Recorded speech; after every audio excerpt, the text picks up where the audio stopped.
Now we'll pop. Hey, everybody. Welcome, welcome, welcome. Well, I guess I could wait. I'm going to just move it.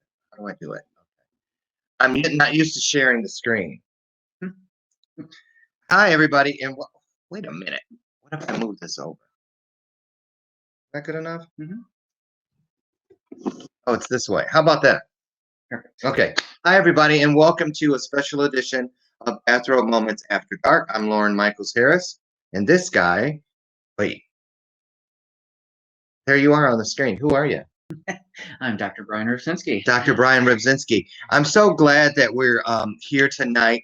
For those of you who are here already and for those who will come in, there will be a lot of you who watch the replay.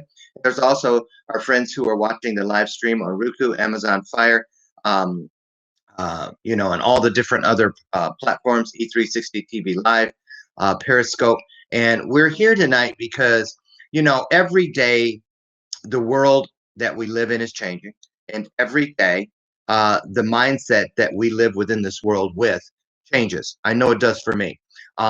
My world right now, my mindset, the way I'm looking at this COVID-19 thing is different today than it was yesterday.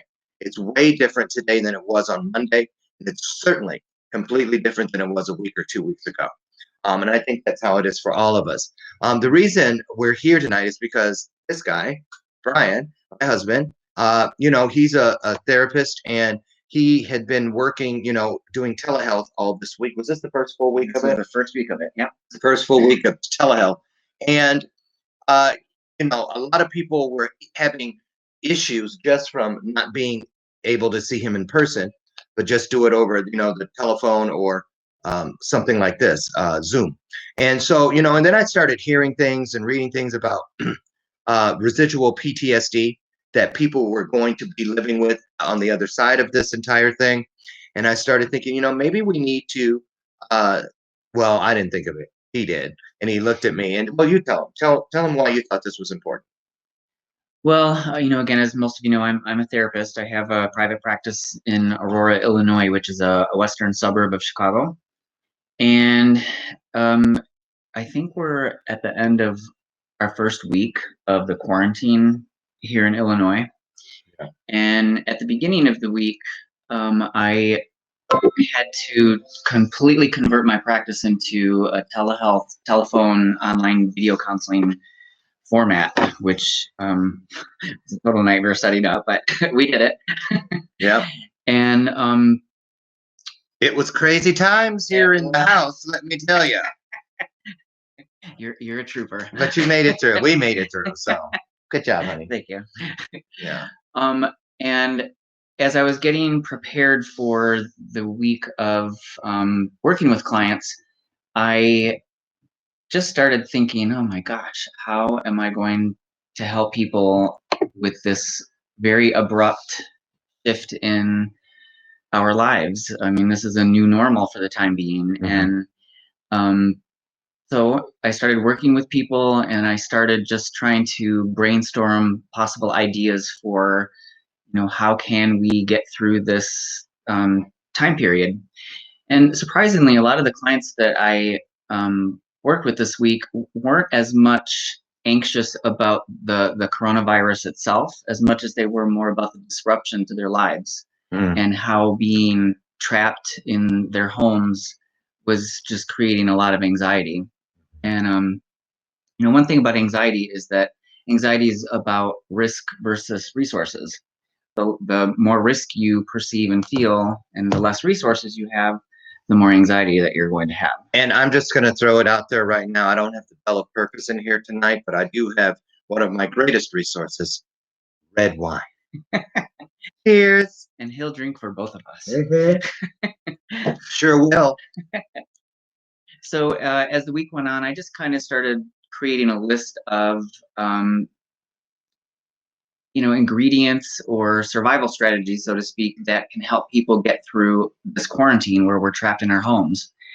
And I think that a lot of what's causing the anxiety is that we now have this very sudden feeling of loss of control, and nobody likes that.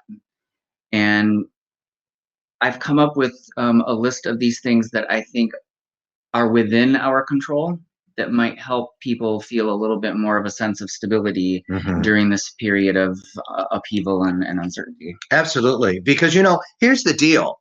I'm guilty of it myself. Every day the news changes the spirit of how I deal with this, the level of panic or denial of panic or whatever. I mean, I have bronchitis and asthma and have for all my life. I used to have to wear masks. I'm I'm not a stranger to wearing a mask. I used to have to wear them all summer long. But, now when I cough or something like that, I'm like, and you better not do it out in public. Seriously, people start reaching underneath their coats and stuff like they're going to pull out, something to beat you down with. So it's like everything is changing little by little. When you go on walks, thank God for the movement. Have you seen that? I posted it on my page where kids are now doing the sidewalk stuff, leaving messages of encouragement. I'm grateful to see that because, we would come in and compare notes when if we didn't get our walks in together, we'd compare notes about, we've seen everything from people nodding, smiling, not smiling, turning away, going 17 feet on each side of us, crossing the street, or as Brian experienced the other day, just blatantly turning around and running in the opposite direction. Really happened. So every week it changes. And what it means is just, I don't believe, I don't want to lose faith in mankind, but people deal with this sort of thing differently. Everybody does. And you got to remember the umbrella that is over all of us is over all of us, everyone in the world. I've been in this world 57 years. I mean, 37 years. And look, this kind of thing will make some people rip their hair out. It grew hair on me. So I'm just saying we all deal with things differently. But seriously, when Brian brought that up, I thought this is perfect because a lot of people that are in the world of influence and who aren't have been popping up all over the airwaves with COVID-19 this and how you do this. And I'm not saying anything about what people have done, but there are people capitalizing on the situation. There are people who want to make sure you don't forget about them. There are people who legitimately, authentically have some things that they want to share. Okay. But there's so much out there. So we thought, let's talk about how to prepare now to come out the other side of this with some of your marbles still intact, right? Because we only know up to today. What if next week it's a different story? What if it starts to resemble, and I'm not trying to scare anybody, but we have to at least prepare broadly, I think. You see what I'm saying? I mean, what if it starts to resemble some of those movies we used to sit and eat popcorn with Arnold and everybody in it? I'm just saying, right? Will Smith and all that sort of thing. So if we share our ideas, like Brian is doing tonight with all of us, and you share with us, we're encouraging you to ask questions and let us know this is all about mental health tonight. And then on the 8th, I have Dr. Mark Gomez, who is coming on the morning show at Bathroom Moments to talk all about, the health issues at that point, where there are that day. He is an internist at the Edwards Hospital right down the street here in Naperville. Good friend of mine, of ours. So thank you, all of you who are here. Tessa Gooden, Dee, Ball, and Troy from Symposium, Tracy King, Judy, Hannah, Brooke, thank you for sharing it out. Christina Cash, Keith Links, you guys, Nancy Hendrickson 6, you guys, you'll hear me say on the morning show, when I do the Bell of Purpose, it's your chance, it's your opportunity to become a part of something bigger than yourself. Well, guess what? I don't really have to even do that right now because the fact that we all wake up each day inside of this pandemic is proof that we are a part of something greater than ourselves. What we do with it has a lot to do how we get through it. This isn't a wall. This isn't the kind of thing where if you hear, you'll get over it, let's find a way around it, somehow we'll get from underneath it. It's not going to work. This is still an opportunity. We're breathing, we're living, we're here. This is still an opportunity to grow, to learn, to share, to get closer. And so an opportunity can always be detected because it's a window or door. You can see through it so that you know within your spirit that you can get through it. And that's what we're trying to do here tonight, right? Mhm. So let's get started. Yeah. I'm going to share just 6 tips that I have come up with, and this list is going to continue. And if you guys have ideas too, again, please feel free to share. If we can all be in this together and share the wisdom. Oh, wait. And let me say this, Brian, one of the reasons he was so adamant about doing this was because he got responses from most of his patients, Yeah, a great majority of them during the week, saying that it was very helpful to them. So I thought I might just share this with everyone since it seemed to resonate well with a lot of them. And just a disclaimer, this is not a substitute for therapy. no. What we're sharing here is just some education And honey, how does that make you feel right now? Tell me, no, really, express what's going on right now. It makes me feel like we should continue. Okay. I'm just giving him what he always gives me. I'm like, get out of my head.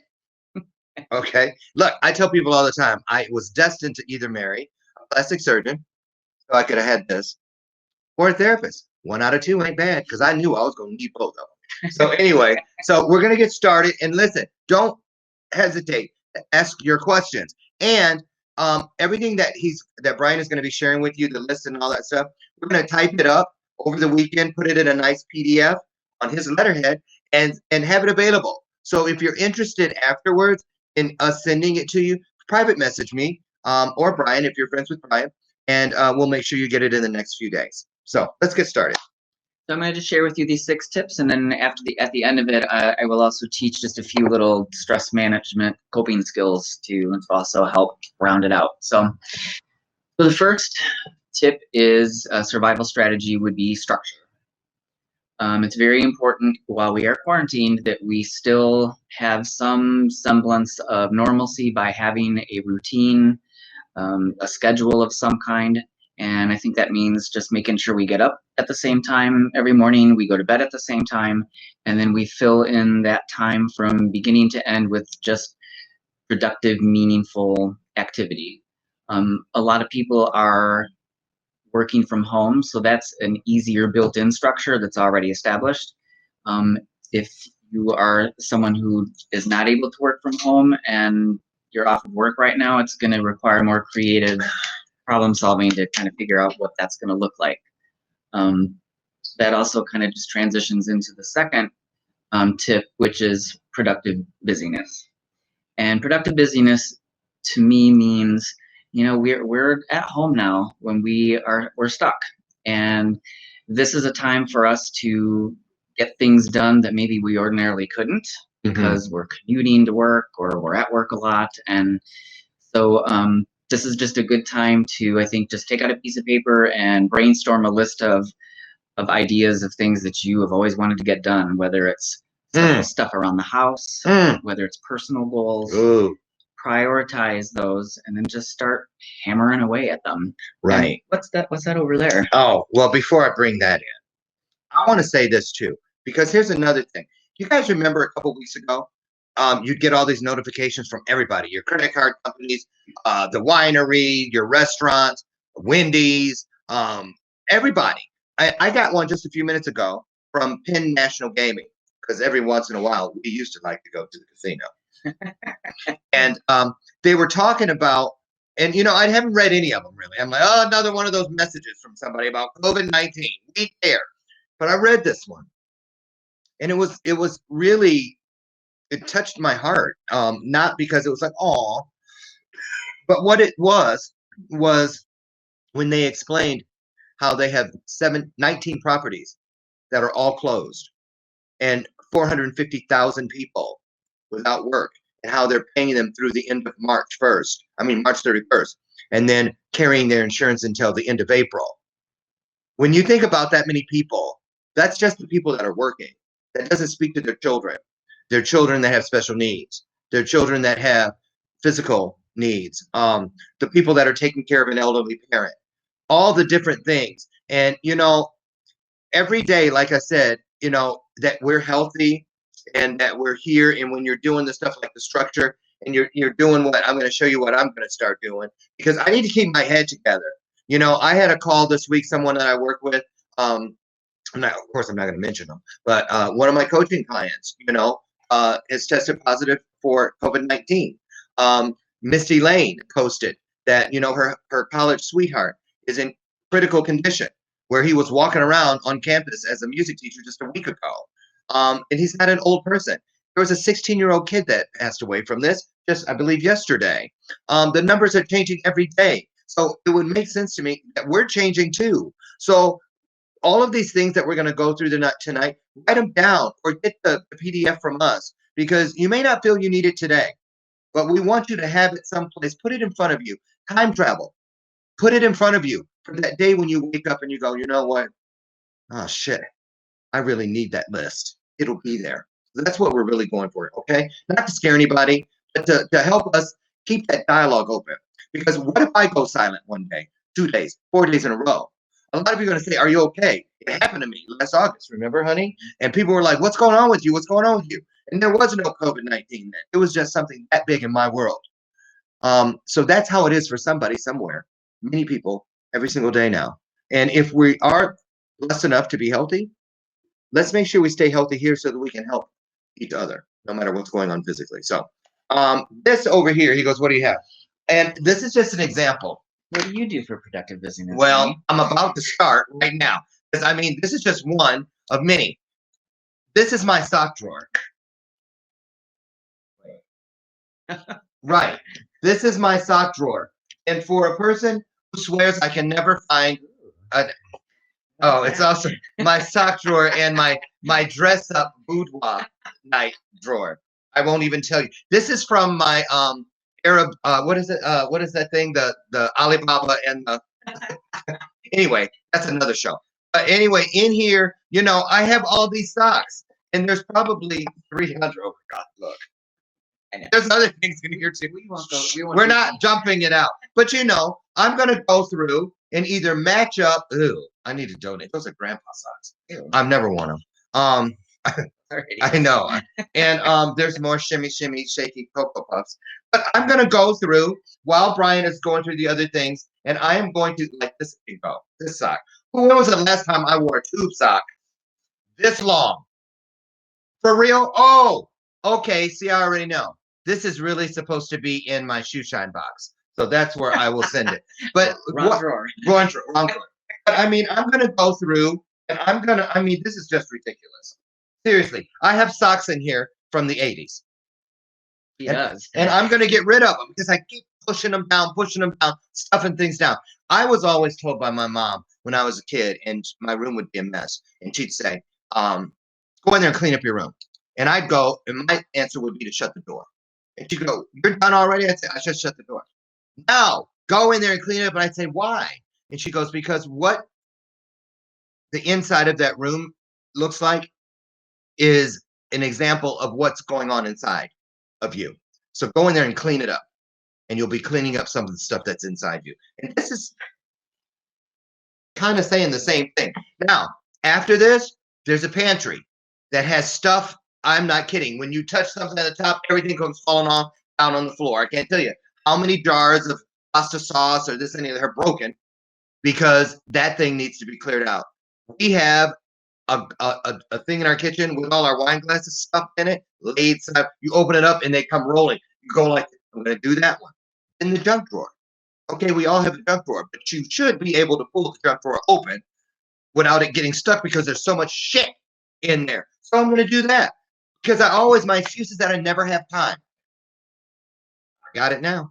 So that is what I'm going to do while you're going on to the next one. The productive business is important because, with this abrupt quarantine, it could be really easy for all of us to just, sit on our couches and just binge watch on Netflix day in, day out. And that over time can contribute to depression. So that's why it's important just to be productive. Yeah, just make a list of all those things you never can get around to doing, but now you have this opportunity. Because once we go back to work, because we will get on the other side of this, you may not have as much of that time to get those things done. Right. Just a little thing. There was our overhead lights in our kitchen. I called myself trying to be the handyman, like 3 months ago, and put new bulbs in, and they didn't even work the first day. They were like, you turn them on and it flickers but never comes on, and then like 3 hours later it'll pop on, and you get up in the middle of the night, all the lights are on, and you're like, how'd that come on? Right.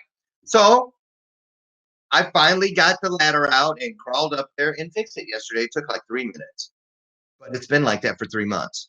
So maybe, just maybe, this is an opportunity for all of us to look around and say, what have I been slacking with? How can I do better? Perfect timing, right? Absolutely. Okay. So we got structure to recap. Structure, which is Structure and productive busyness kind of feed off of each other. So this is giving him structure, right? yes. And I'm honestly going to do this right now. I want it done by the end of the broadcast. There we go. Okay. So go ahead, honey. Number 3 is very important, self-care. Self-care covers a lot of territory. A match. Self-care is making sure that we are getting enough sleep. Self-care means we are eating balanced meals.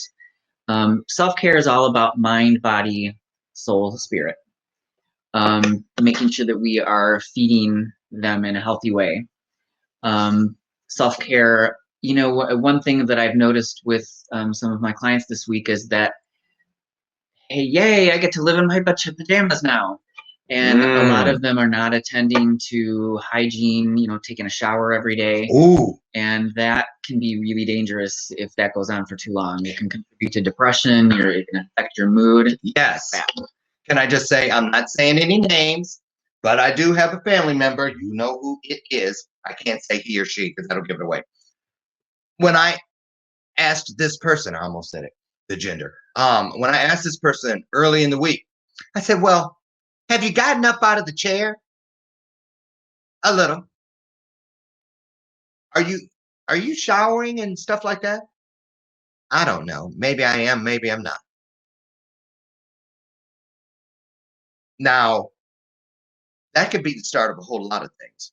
But if your hygiene and stuff like that is becoming an afterthought, time for an intervention, if you ask me. Right? Right. But it's really happening. I'm not saying it to talk about this person because I love this person dearly. But, at first I was like, can you believe they da-da-da-da-da? Oh, these gotta go. Why in the hell would I still have these?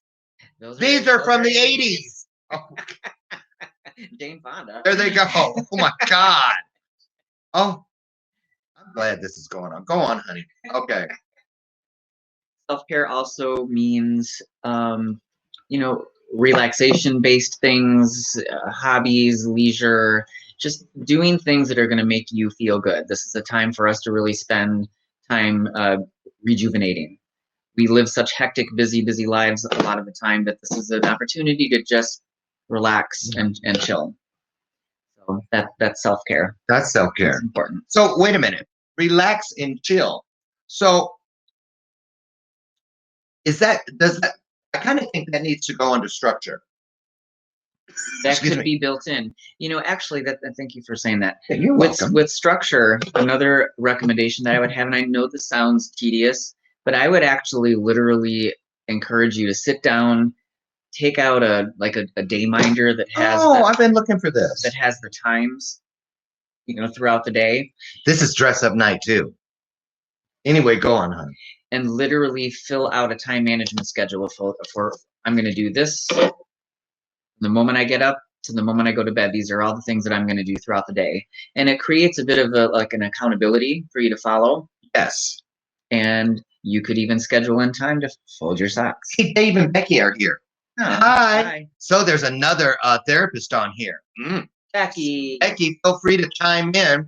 We're talking about Dr. Brian's list of, to recap for those who have just joined us, I am in the midst of showing you what's it called, honey? Productive busyness. Productive busyness is all about, because you've seen how much I've been doing, and it looks like I haven't even touched the software yet. So it's something that needs to be done that I've been putting off forever, and now I have all the time in the world. And so why aren't I doing it? If I'm going to be thinking about something when I'm not working and I work from home, right? So instead of getting all freaked out and, every time I want to sneeze or because I went down the wrong passageway, I'm like, oh God, because there's so many things that can incite panic out there today. We got to find something to balance the scales. And here are some things that Dr. Brian has come up with. So my goal is, before this broadcast is over at the top of the hour, my sock drawer will be ready for HTV. And So, this is just the first drawer. no, oh yeah, because I got an underwear drawer. We don't even want to go there. Tidy Whities from like 1994. But you're still cute. Anyway. And folks, feel free to also, write in what are some of your favorite self-care activities. Oh my God, a mock turtleneck. Who wears these still? See? You never know what treasures you'll find. Honey, with your ADD, maybe this isn't such a good thing. It is. Oh, Dave says that Brian almost knows as much as me. Ooh. Let me see if there's anything on here. Everyone's saying hello to everybody. I know that Brooke Curran had said if she cleaning out the closets, we could plan the world's largest garage sale. I believe that. Ooh, especially you know who. Huh? Right? Right. Somebody else in my family. So anyway, okay, everybody's just watching. So go on. So here's a recap. Structure, productive busyness, self-care. Are we done with self-care? Yep. Number 4 is. Wait a minute. What about self-care? Okay, self-care. What if a person? Okay, let's talk about what we did last weekend. The virtual interactive. That's coming next. Oh, okay, never mind. I'll stay out of it. It's okay. Go ahead, honey. Number 4 is socialization.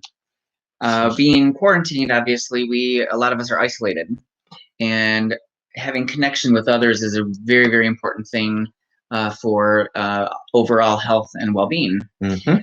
And this is a very difficult thing to do right now with the quarantine.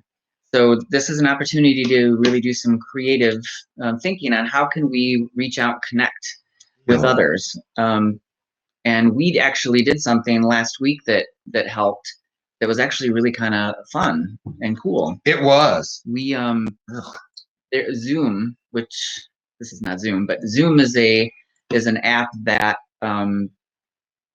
most like businesses will go on to have meetings. I use it every day for my coaching and meetings and everything else. And they have a free version where you can actually have like a Zoom party.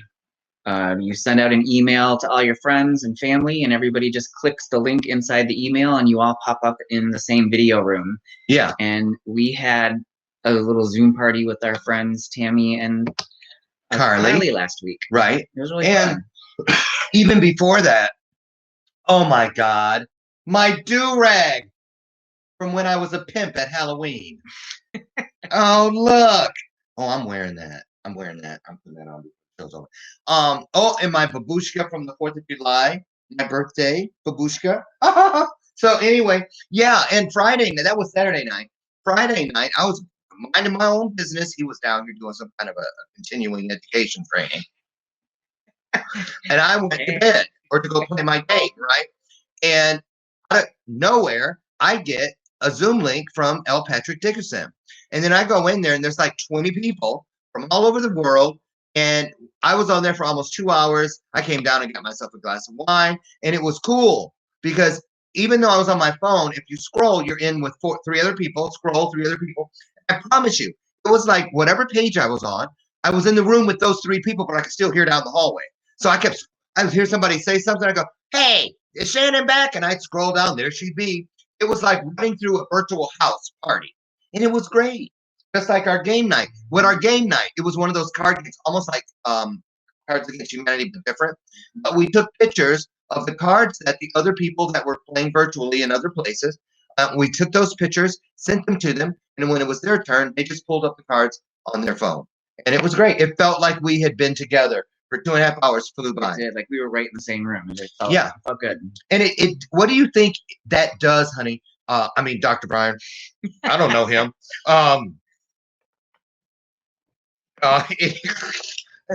What do you think that is? Well, no, don't think. Wait a minute. Not what you think. What does that mean? What is that really feeding? What does that really provide? Because it really did provide something for all of us. Mm-hmm. What is that? What is that need? Even though it was virtual, it still gave us. I felt like I had really been at a game night. Well, we all need interaction. It's a human need. That's a baby sigh. We all need to have affiliation with others to function well. It's just it's an known fact about that. So is there an So- actual name for it? No, Or is it just I don't interactive? Oh my know if God. there's a name for it specifically. It's just Look at this. that is a That's a belt. This is definitely from the 80s. Ooh. Oh my God. Let me go and get my puka shells out and my earth shoes to put this on. Oh my God. But I'm gonna keep it because it might come in handy to tie something down or someone up. Oh, this is from dress up night. I'm kidding. So anyway, okay, what's next? Just continuing with socialization too. I think this is a Oh. good time also to focus on helping others, Yeah. contributing in some way. And I think too, I know somebody who actually went up and down their neighborhood and slipped little notes inside all of their Oh. neighbors' mailboxes saying, "Hey, if you need anything, here's my contact information. We're in this together." Yeah, but then there's people who are gonna be what if somebody gets mad like, ew, they Yeah. put something in my mailbox that I have to touch. True. I'm just saying. That's the more negative side of things. It is. But is there a way to and a couple weeks ago when was that, honey? That person did that? Just a few days ago. Okay, so they must have been, and it's different in different places in the country, in the world. Things that as you see, I know for us here in Illinois, as we've seen us rise closer to the New York numbers and stuff, the attitudes here have changed. As soon as we got put on the governor's mandated quarantine, the store was totally different. It wasn't just toilet paper and hand sanitizer. There was one crusty banana. There were no tomatoes. Right when I came home, I felt like I had just left Afghanistan. When I came home, I was like, "Hey, the grocery store." I'm serious, and I tried to buy everything I could, and I went in there for two things, but because of the disarray and all the missing produce, I did it. I fell prey. I panic purchased. Sure did. So don't say what you won't do. Right, honey? That's right. Okay. Oh. Wait, those match? Those are two different sides, right? Oh. Okay. So next one is something I call conscious positivity. And I mean a couple of things about that. Why would you keep a used to be black hoodie that obviously ended up in the whites once upon a time and is now tie-dye? Only me. Sorry, honey. Lord help me. I'm sorry. Conscious positivity means two things for me. One is that we are constantly being inundated 24/7 by news and media about the coronavirus. Can't get away from it. It is constant.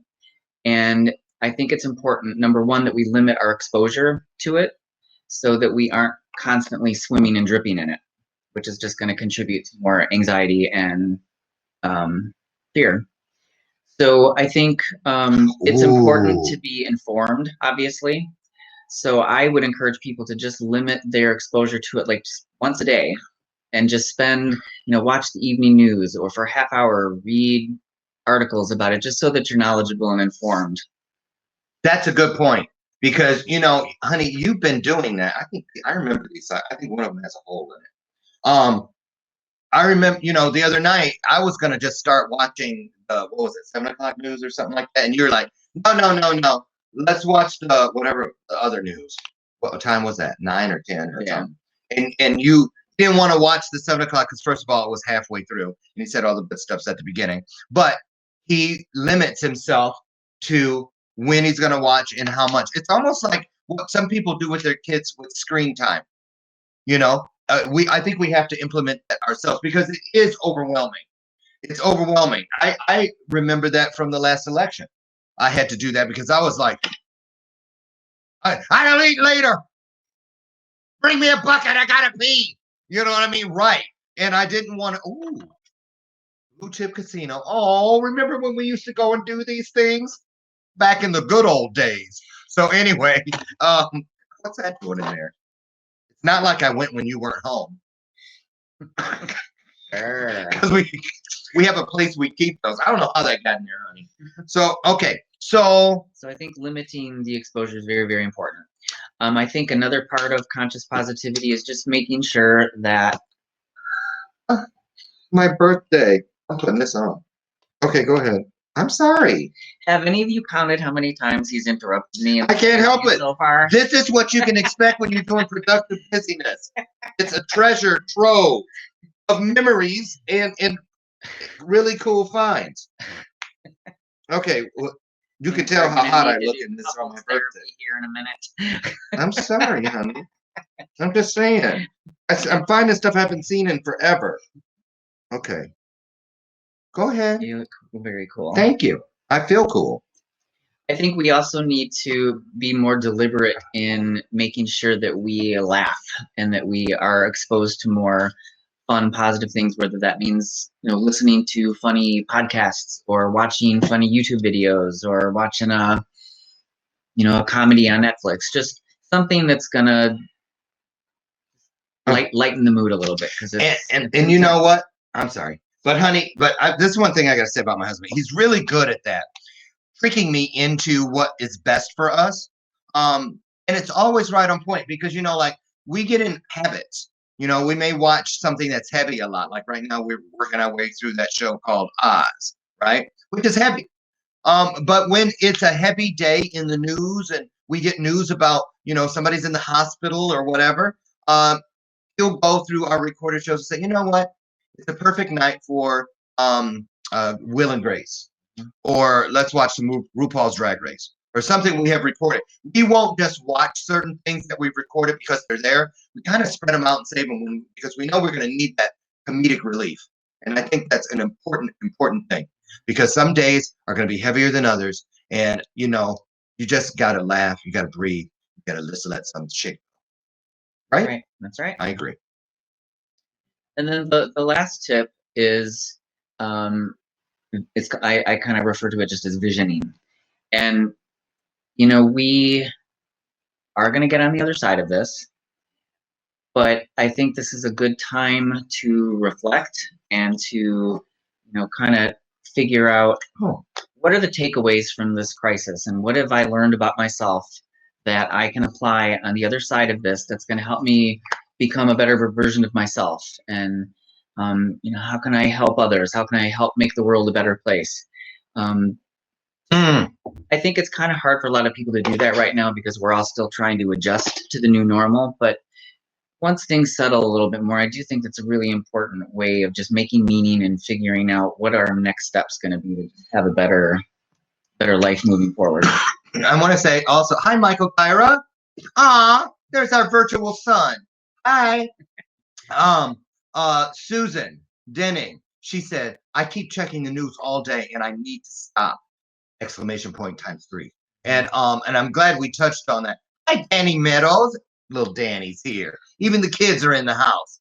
Now, I wanna bring up something here that may be touchy for some people, but I know somebody out there may be dealing with it.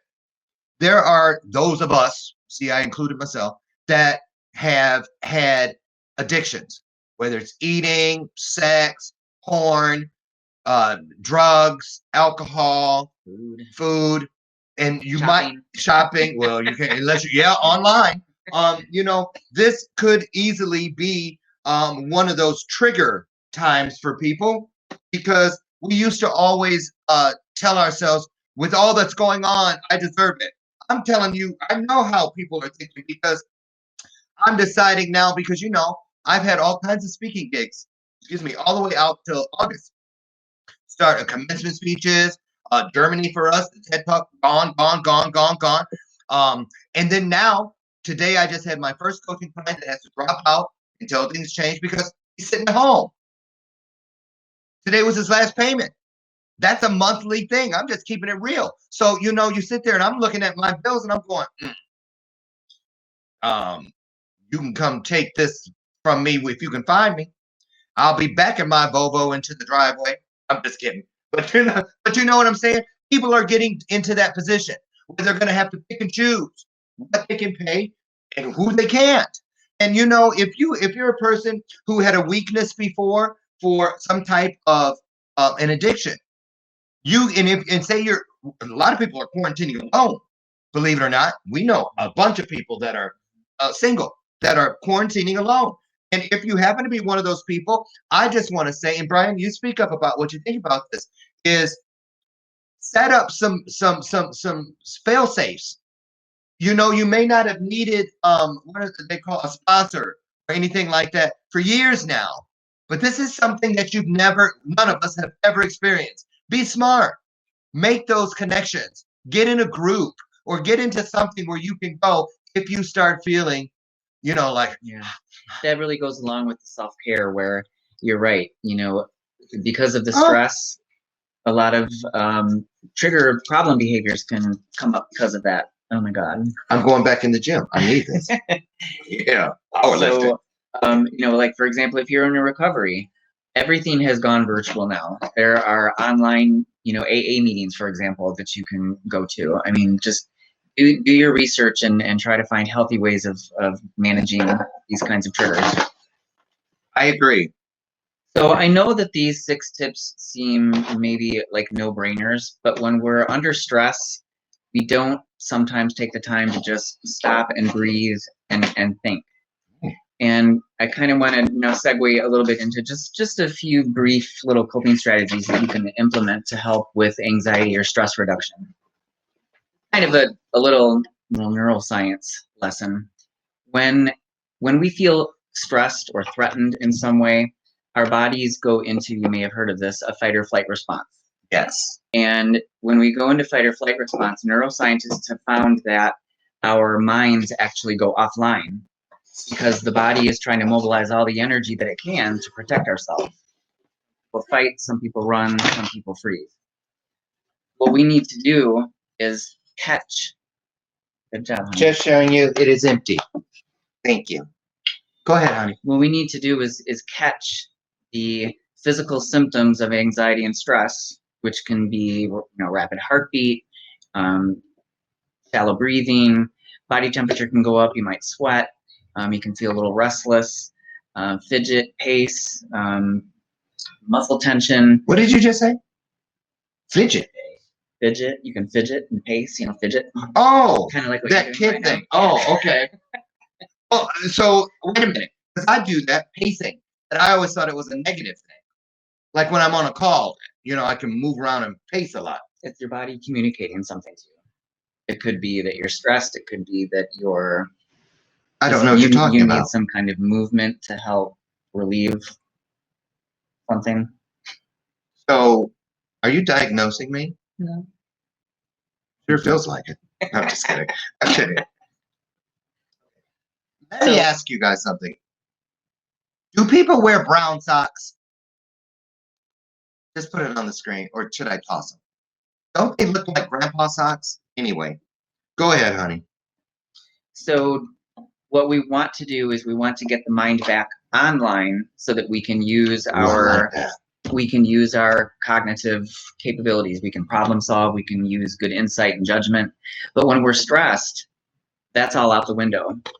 So we have to get ourselves into a more relaxed state. And that's where, relaxation techniques come into play. That's what I wanted to ask, because I need some of that, honey. Because a lot of us are feeling a lot of anxiety right now, and the best thing in the world to do right now is we need to just breathe and get grounded and center. There's a variety of different techniques out there. There's meditation, there's yoga. I think one of the quickest ways, and I'm not going to go into these too deeply due to time, and we can research this online, but just a really quick one would be deep breathing. Very simply, what you do is you take a very, very deep breath from your gut, diaphragmatic. Take a big deep breath up your nose. Can I ask why when you said gut, you glanced over at me? Well, me too, honey. Why can't you say you can breathe deeply from your six-pack? We'll get there. So you take a deep breath up the nose, hold 7 seconds, and then let it out your mouth. Very important that it's up the nose, controlled, hold 7 seconds, then let it out deeply through your mouth. And there's different strategies with breathing, but if If you want to do paced breathing, it's important that with your exhale, if it takes 4 counts for you to do an uptake, make sure that on the exhale that it's 5. Oh my That it's God. just one extra number from what your inhale was. Why is that? What's that all about? It just helps create more of a rhythm to the breathing. It helps it will help regulate the body when it's aroused with anxiety and stress. Yes, I said aroused. See, notice how his language. I always have to have my sex therapy or something. His language stopped as soon as I got down to I know, right? packing back all the dress up night stuff. Just saying. So let me see. Let me check and see if there's questions. While you can you recap for those that may have come in the past few minutes? Yep. Let me just do a couple more of Sure. the relaxation things, Oh, and we'll good. just do a review of everything. Sounds good, We're honey. getting down to the wire. Sounds good. So deep breathing. Another one is called progressive muscle relaxation, which is basically a way to tense and release your muscles so that your body gets very kind of fatigued and relaxed in a sense. So basically, what Honey, you do, that's called Kegels. that too. Ew. Basically, what you do is you lay on a bed, and you every muscle group you're going to squeeze very tightly, hold for about 7 seconds, and then slowly let it go limp. And you'll begin to feel this tingly relaxation feeling go there. So start with your toes, squeeze, squeeze, squeeze, Squeeze, squeeze, squeeze. and then release after 7 seconds. And you do that for all the muscle groups from toe to head. If you have a hard time Or sleeping, head to toe. head, shoulders, knees, and toes. Knees and toes.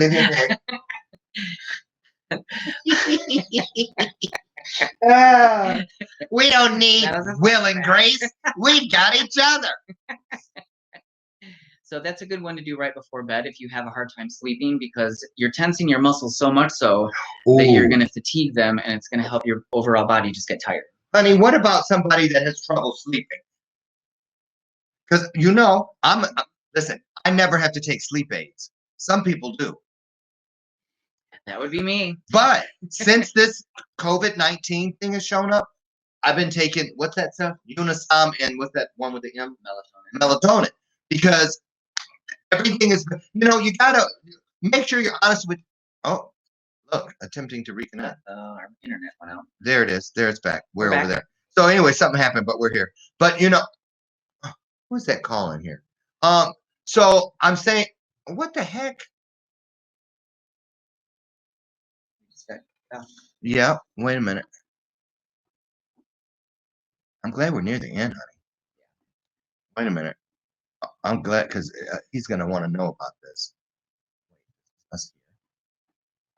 It'll automatically pick back up.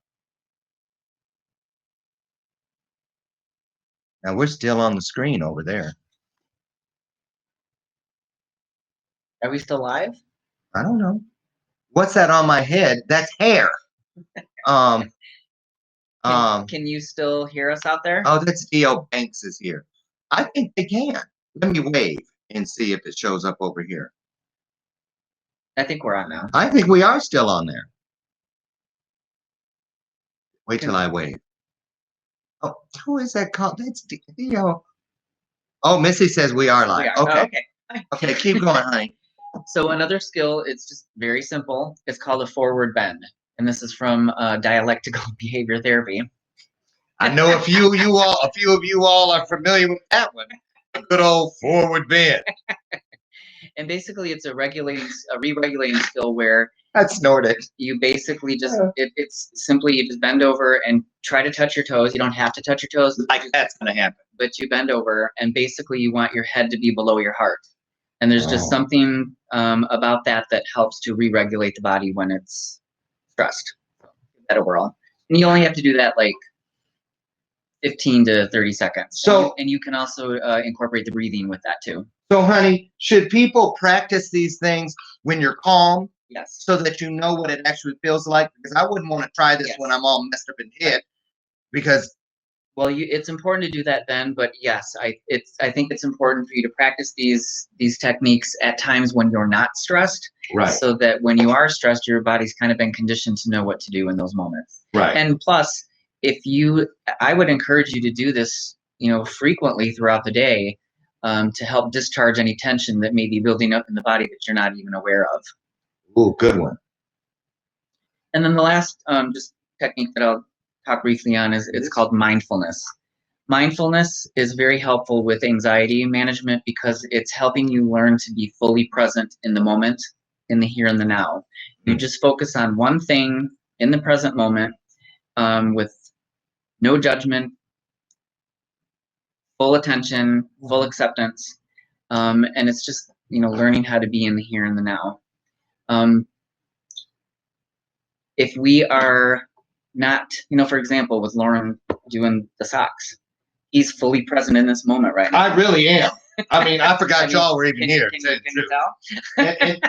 If anybody is into brown socks, these have never been worn, let me know and I will mail them to you. I can't do it. But yeah, right. So, you're right, honey. You're absolutely right. And kind of something else that goes along with mindfulness is acceptance. And that kind of was going along with what you were saying in the beginning. This is our reality. This is our reality right now. The more that we fight reality, the more we judge it, and that increases emotional pain. Say that, Ben. So it's very important for us to recognize that pain is unavoidable. It's inevitable in our lives, and suffering comes when we don't accept that pain exists. So we have to just accept reality for what it is. This is our reality right now. For now. And mindfulness can be very helpful so that you don't get distracted by thinking about all the things that you're afraid of regarding this virus and the quarantine. And as you can see, he's doing just fine with his mindfulness. I can't come into your tent, sir. I'm on my way to the market. I'm kidding.